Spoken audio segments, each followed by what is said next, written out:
Navi Study Guru, easier way to study। तो मेरे भाइयों बहनों, स्वागत है आपका नवी स्टडी गुरु में एक बार फिर। देखो, लास्ट क्लास में हमने कुछ क्वेश्चन किए थे रेशियो एंड प्रोपोर्शन के, वहीं से आगे क्वेश्चन करेंगे, वहीं से नेक्स्ट लेवल देखेंगे और कैसे करना है वो आप मेरे पे छोड़ दीजिए, मैं आपको अच्छे से समझा दूंगा। देखो, आपको दिया हुआ यदि a upon B is equal to 2/3 है तो b upon C is equal to 4/3 है, तो a plus B divide by b plus C किसके बराबर होगा? किसके बराबर होगा? अब आपको ऑप्शन मिलेंगे वहां पे 4, आपको उन पे टिक लगाना है। कैसे करेंगे? देखो, सबसे पहले क्या है, a अपॉन बी का मतलब है a रेशो b आपको दिया हुआ है कितना? 2/3। ठीक, यहाँ पे b अपॉन c का मतलब b ratio c is equal to 4/3। ठीक, अब यहां से हम क्या करेंगे, a ratio b ratio c निकालेंगे जैसे लास्ट क्लास में किया था। a रेशो b आपको 2/3 दिया हुआ है, b रेशो c आपको 4/3 दिया हुआ। मैंने कहा था आपको जहां खाली है वहां बॉक्स बना लेते हैं और बॉक्स में लिखते हैं जो उसके बराबर वाला अंक है। इसके बराबर वाला अंक कितना? 4। आपस में क्या करेंगे? मल्टीप्लाई, 3 तिया 9 रेशो 4 तिया 12 रेशो 4 दूनी 8। कितना? 4 दूनी 8 आपका आ गया ये। अब यहां से क्या करेंगे, हमसे पूछा क्या है, a प्लस बी अपॉन में b प्लस सी हमसे पूछा है। ठीक है, तो a प्लस बी अपॉन में b प्लस सी हमसे पूछा है। अब यहां से देखो a कितना आया आपका, तो आप कहोगे सर 8 आया है, और b आपका कितना आया, तो आप बोलोगे 12 आया है। ठीक है, b कितना है यहाँ पे? 12 है, प्लस c आपका आया है 9। सबको ऐड करेंगे तो आपका आंसर आ जाएगा यहाँ से 20 ऊपर आ जाएगा और आज नीचे आ जाएगा 21। ये आपका आ जाएगा आंसर, आपको ऑप्शन में मिलेगा ये। ठीक, अगर आपसे वो पूछ लेता, क्या आपसे पूछ लेता a plus B ratio b plus C, तो आप क्या करते? फिर आपको जो ऑप्शन मिलते वो रेशो में मिलते, तो वहां पे आपको कंफ्यूज नहीं होना है। तो वहां पे क्या हो जाता? आपका हो जाता 20/21। बस आपको ये करना था। ठीक है, डिवाइड का मतलब ही रेशो होता है। ठीक है ना? चलो देखते हैं नेक्स्ट क्वेश्चन। तो देखो देखो देखो दोस्तों, क्वेश्चन नंबर 12 करेंगे। क्वेश्चन नंबर 12 जो क्वेश्चन है, इस तरह के क्वेश्चन ही ज्यादातर पूछे जाते हैं। देखो किस तरह का क्वेश्चन है ये। देखो, एग्जामिनर क्या करेगा, आपको ना सीधे सीधे क्वेश्चन ना देके कुछ तो उसमें घुमा के देगा, जिससे आप कंफ्यूज होगे और आंसर को गलत करके आओगे। देखो, आपको a रेशो b अब डिवाइड में दे दिया।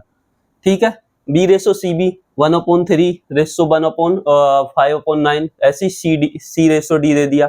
अब आपसे पूछ लिया a ratio b ratio c। अब आप कंफ्यूज हो जाओगे कि कैसे करें सर। देखो, जब भी ऐसे अगर रेशो दिया हो, मान लो a रेशो b, ठीक है, मैं आपको एग्जांपल से समझा रहा हूं। अगर आपको ऐसे दिया हो a रेशो b, मान लो x upon by ratio a upon b ऐसे हो, तो क्या होगा, यहाँ पे तिर्यक गुणा हो जाती है, तो ये क्या हो जाएगा, xb रेशो बाई a, इस तरह से हो जाता है। ठीक है, तो ऐसे ही हम क्या करेंगे, यहाँ पे कर लेंगे। देखो, a रेशो b आपको दिया हुआ है 1/2 रेशो 3/8। हम क्या करेंगे, दोनों की करेंगे आपस में कैची वाली गुणा। ठीक है, कर लेंगे क्रॉस मल्टीप्लाई, तो 8 एकम कितना हो जाएगा, 8, और इधर हो जाएगा 3 दूनी 6। ठीक, अब हम देखेंगे ये कॉमन फैक्टर है किसी का। हाँ, कॉमन फैक्टर है, किसी 2 से कट रहा है, तो 2 या 6 और 2 चौक 8, तो आपका रेशो निकल के आ गया 4/3। a रेशो b की बात हो गई। अब b रेशो c की बात कर लेते हैं। ठीक है, आपको 1/3 रेशो 5/9 दिया हुआ है, तो ये कितना हो जाएगा, 9 एकम 9 और 5 तिया 15। ठीक, ये भी 3 से कट रहा है, 3 तिया 9 और 3 पंजे 15, आपका b रेशो c आ गया। अब c रेशो d की बात करें, c रेशो d, तो आपको दिया हुआ 5/6 रेशो 3/4। ठीक है, 4 की मल्टीप्लाई करेंगे 20 और 6 तिया कितने हो गए, 18। ठीक, 6 तिया 18, 4 पंजे 20, कट रहा है 2 से, 2 से काट दो 10, और ये कट गया 9 बार, तो ये आ गया यहाँ पे। यहाँ तक समझ आ गया? यहाँ तक अगर आपने कर लिया तो फिर क्वेश्चन में कुछ नहीं है, फिर आपको पहले की ही तरह करना है। आपसे पूछा है a ratio b ratio c ratio d, अगर यहाँ तक आ गया तो आप ये समझो आप जंग जीत गए। ठीक है, a रेशो b दिया 4/3, 4/3 कितना दिया है, 4/3, तो 4/3। ठीक है, b रेशो c दिया 3/5, हमने निकाला है ना 3/5, 5। ठीक, यहाँ से C रेशो D आपका निकल के आया था 10/9, 10/9। ठीक, खाली स्थान पे मैंने कहा था कॉलम बना के बगल वाले को रखना उठा के। ठीक, बगल वाले को रखना है। यहाँ कितना आ जाएगा 10 और 10, यहाँ आ जाएगा 3, यहाँ 5 और यहाँ आ जाएगा 3 और 3। अब क्या करेंगे, सबकी आपस में कर दो मल्टीप्लाई, करो मल्टीप्लाई। ठीक है, ये आपका कितना हो गया, 5 तिया 15 और 15 निम्मा 135। ठीक, यहाँ देखो 10 पंजे 50 और 50 दिया 150। ठीक, रेशो ये कितना आ गया, 10 दिया 30 और 30 दिया 90। आगे देखें, 10 दिया 30 और 3 चौक 12, 120। अब देखो कोई कॉमन फैक्टर है, तो हमें एक कॉमन फैक्टर दिख रहा है, कौन सा? अगर आप देखो तो 15 से सारी डिजिट कट सकती हैं। देख काट के देखें,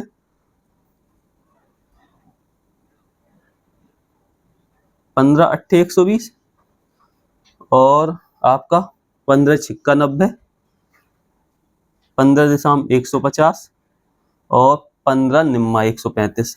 तो ये सारी कट गई, तो आपका आंसर क्या आ जाएगा, 8/6/10/9। ये आपका आंसर आ जाएगा। इतना ही इजी था, बस आपको शुरू में ये निकालना था, A/B, B/C, C/D निकालना था। उसके बाद में सेम प्रोसेस है। ठीक है, चलो देखेंगे नेक्स्ट क्वेश्चन। तो मेरे प्यारे बहन भाइयों, देखो क्वेश्चन नंबर देखेंगे हम 13। क्वेश्चन नंबर कितना है, 13 है, 12 ही लिखा हुआ है, 13। ठीक है, अब इस क्वेश्चन को देखते ही बच्चे क्या कहेंगे, ये तो बड़ा टफ है, छोड़ कर आ जाएंगे। लेकिन ये बहुत ही इजी क्वेश्चन है। देखो, इस तरह के क्वेश्चन एग्जामिनर देगा, क्यों? क्योंकि यहाँ पे क्या है ना, बच्चा थोड़ा सा घूमेगा, और जब घूमेगा तो करेगा गलत। क्यों? क्योंकि वहां पे टाइम होता है कम, टाइम की होती है लिमिटेशन। आप लोग वहां करके आओगे इसको गलत। क्यों? क्योंकि आप वहां पे जल्दी जल्दी में समझ नहीं पाओगे। ठीक है, तो अगर इस तरह का क्वेश्चन आएगा और आपने किया हुआ है, आपने देखी हुई है मेरी क्लास, तो आप जरूर करके आओगे, आपका 1 नंबर पक्का। देखो, जब आपको डिवाइड में दिया हो और आपको आगे रेशो दिया है, फिर आपसे PQR की रेशो पूछी है। ठीक, क्या पूछिए, PQR की रेशो पूछी है, तो क्या करना है, वहां पे कुछ नहीं करना। जो दिया हुआ है 3/4/5, सबका हमें क्या करना है, हमें ले लेना है एलसीएम। इनका अगर हम 3/4/5 का एलसीएम लेंगे, तो आप देखो तो एलसीएम आएगा 5 चौक 20 और 20 दिया कितना हो गया, 60।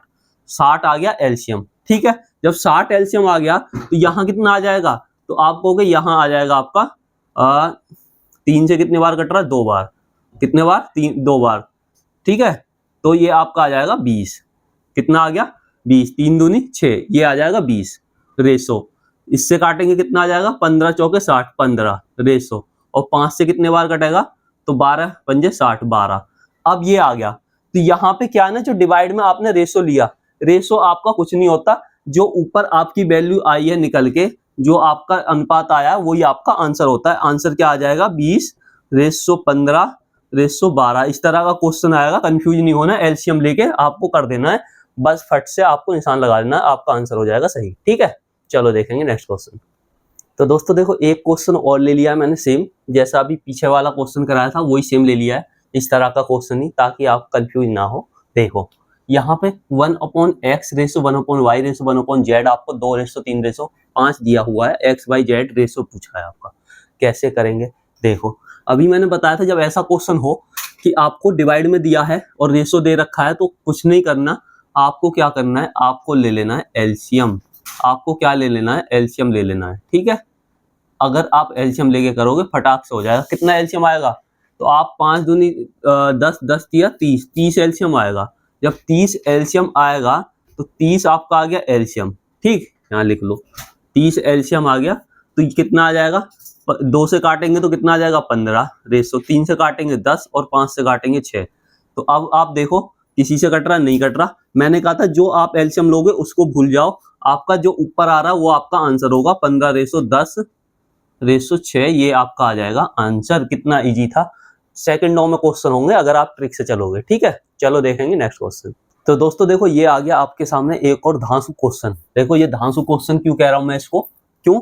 क्योंकि देखो 6a = 4b = 9c सारे इक्वल में दे दिए, और आपसे रेशो पूछ लिया A/B/C, हाँ समझ आया, क्या पूछ लिया आपसे, ए रेसो बी रेसो सी। अब कैसे करोगे, तो इसके मैं आपको बता देता हूँ दो तरीके, कितने, दो, और दोनों में जो आपको अच्छा लगे उसको कर लेना, ठीक है। तो पहला तरीका तो देखो, जब आपको सीधा सीधा दिख रहा है कि 6a is equal to 4b दिया है, ठीक, तो हम a अपॉन बी को इधर ले आएंगे, b को अगर इधर ले आओ तो a upon B is equal to 4 upon 6 इधर चला जाएगा, ये हो जाएगा। तो यहां से रेशो कितना आ जाएगा, तो a रेशो b आपका यहां से निकल के आ जाएगा 4 रेशो 6, ठीक है। और अगर इसको काटेंगे तो कट रहा कितने से, 2 से, 2 से काटो तो कितना आ जाएगा, 2 रेशो 3, कितना आ गया, 2 रेशो 3। और अगर हम रखेंगे 4b is equal to 9c, ठीक है, तो क्या लिख सकते हैं, हमको इसको लिख सकते हैं b अपॉन में c is equal to 9 upon में 4। तो रेशो क्या आ जाएगा, 9 रेशो 4 आ जाएगा यहाँ से, एक तो आ गया ये। अब हमें क्या निकालना है, a ratio b ratio c। तो a कितना है, a देखो हमने यहाँ निकाला 2 रेशो 3, ठीक है। b कितना निकाला हमने, 9 रेशो 4। मैंने बताया जो खाली स्थान है वहां पे बगल वाला आएगा, यहाँ बगल वाला आ गया आपका, ठीक है। मल्टीप्लाई कर दो, 4 किया कितना हो गए 12, और 9 तिया 18, और यहाँ आ गए 9 दूनी और 9 तिया 27, सॉरी 9 तिया 27 और 9 दूनी 18। कट रहा है किसी से, तो 3 से कट रहा है, 3 6 18, 3 नेम 27 और 3 चौक 12। तो आपका आंसर कितना आ गया, 6 रेशो 9 रेशो 4 आंसर आ गया। या तो आप इस तरह से कर लो, या जब भी आपको इस तरह का क्वेश्चन दिया जाए इक्वल में, तो वहां पे हम क्या मान लेते हैं, वहां पे जैसे कि ये दिया 6a इज इक्वल टू हम 1 मान लेते हैं, तो a की वैल्यू निकालेंगे तो 1/6 आ जाएगी, ठीक। ऐसे ही b 4b दिया हुआ है, इसको मानेंगे 1, तो b इज इक्वल टू 1/4 हो जाएगा। ऐसे आपको दिया हुआ है 9c इज इक्वल टू 1 मानेंगे तो c इज इक्वल टू 1/9 आ जाएगा। अब आपको कुछ याद आ रहा होगा कि इससे पहले 2 क्वेश्चन मैंने इसी तरह के कराए थे, जहां पे आपको आपकी वैल्यू डिवाइड में दी हुई थी, किस में दी हुई थी, डिवाइड में दी हुई थी। आपसे a ratio b ratio c पूछा है, तो हमें क्या करना है, हमें लेना है एलसीएम। क्या लेना है, एलसीएम। एलसीएम लेंगे इनका, 6 9 और 4 का एलसीएम लेंगे तो कितना आ जाएगा, 9 चौक 36, 36 एलसीएम आ जाएगा, कितना 36। 6 से काटेंगे 6 आ जाएगा, 4 से काटेंगे तो आपका 9 आ गया, 9 से काटेंगे तो 4 आ जाएगा। मैंने कहा था नीचे वाला एलसीएम को भूल जाते हैं, जो ऊपर वाला होता है वो आपका आंसर आ जाता है। तो ये आपका आंसर आ गया। देखो यहां से भी सेम आंसर आया था, इस फॉर्मूले से भी आपका सेम आंसर आया है। दोनों से कर सकते हो, दोनों ही बहुत ही अच्छे तरीके हैं। इससे करोगे थोड़ा जल्दी हो जाएगा, क्यों, इसमें ज्यादा दिमाग लगाना नहीं, आप मन मन में भी इनकी कैलकुलेशन निकाल सकते हो। करने को तो ये भी बहुत ईजी है, आप देख लो कि इसको इधर ले जाएंगे, इसको इधर, तो 6 रेशो 4 यहाँ से ए बी का हो जाएगा, और यहाँ से देखेंगे तो आपका 4 रेशो 9 बीसी का हो जाएगा। फिर ये आपने किया ही हुआ है, बीसीओ क्वेश्चन इस पर कर लिए, इतना इजी था, ये मेथड आपने कर ही रखा है, ठीक है। तो आज की क्लास का ये लास्ट क्वेश्चन था, और मैं आपको नेक्स्ट क्लास में मिलूंगा इसी टॉपिक के साथ, और क्वेश्चन कराऊंगा इसके और इससे स्टैंडर्ड लेवल के, ठीक है। तो गाइज वीडियो को लाइक करना, शेयर करना, चैनल को सब्सक्राइब जरूर कर लेना, और दोस्तों को शेयर कर देना, ठीक है। Thank you. Subscribe to my channel Navi Study Guru. Like and share the video. If any doubt, contact me on Instagram handle. Thank you.